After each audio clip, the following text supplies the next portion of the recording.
Chicago Mayor Lori Lightfoot losing her re-election bid, becoming the first mayor in 40 years to lose re-election in the city of Chicago.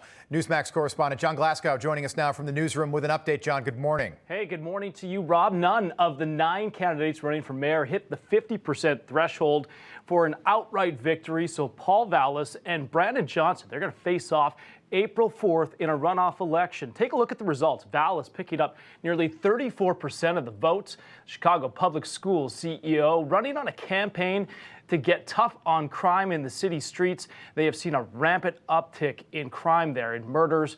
So he wants to get in with the police commissioner there and try to make some change. Now, we also saw Brandon Johnson. Let's go back to those results. Can we bring that back up here one more time? He picked up 20% of the votes there. Lori Lightfoot, the current mayor, look at this, 17%.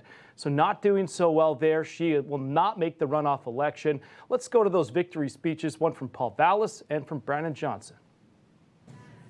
And we will have a safe Chicago. We will make Chicago the safest city in America. A few months ago, they said they didn't know who I was. Well, if you didn't know, now you know. I wonder if that's his slogan. That is interesting. Lightfoot could not overcome years of fights with the police and teachers unions, a spike in violent crime during her administration, and Chicago's slow recovery from the COVID-19 pandemic. She called each candidate to concede defeat. Obviously, we didn't win the election today, but I stand here with my head held high and a heart full of gratitude.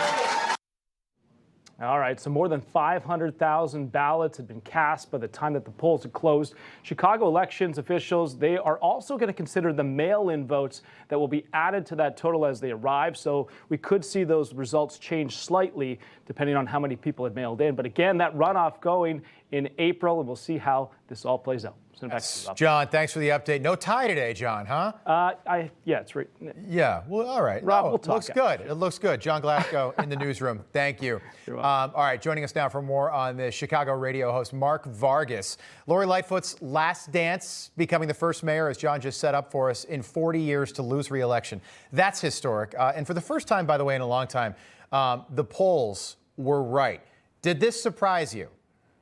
This didn't surprise me at all because here in Chicago, Lori Lightfoot translated means soft on crime. And during her last 4 years, we've seen nothing but crime skyrocket. Think about this. Under her tenure, over 2,300 homicides, over 9,000 shootings. In 2023 alone, violent crime was up by 63%.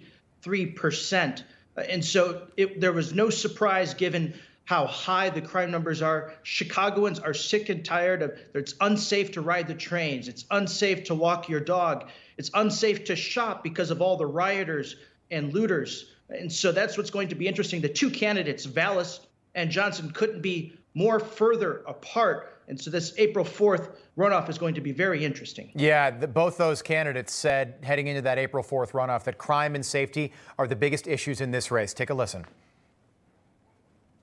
Public safety is the fundamental right of every American. It is a civil right. And it is the principal responsibility of government.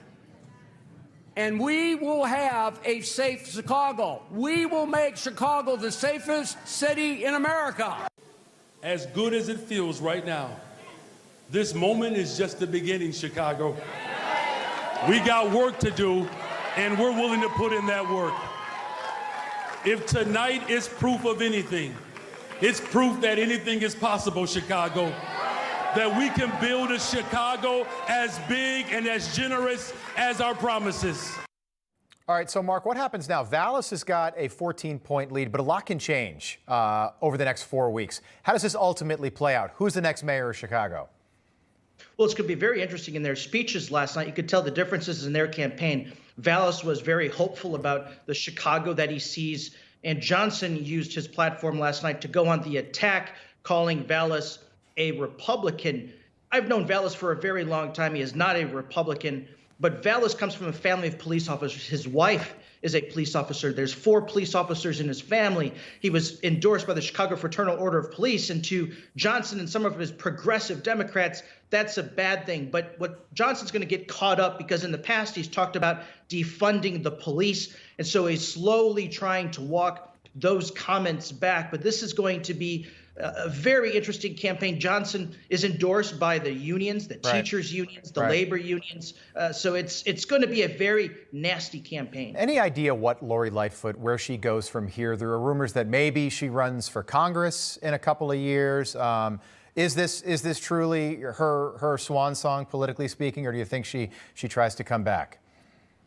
She needs to go to a Dale Carnegie seminar about how to win friends and influence people, because her entire time as mayor has been so divisive. She would pick fights even with her own Democratic colleagues. This is it. She's incredibly unpopular. She's going to have to find something not in the public light, because this is an embarrassing loss for her, as you said earlier, making history. First mayor since 1983 to lose re-election. I think she ought to hang it up and find something more quieter. Yeah, great points. Mark Vargas, we appreciate you being with us this morning and breaking that down. We will keep our eyes on Tuesday, April the 4th. Thank you.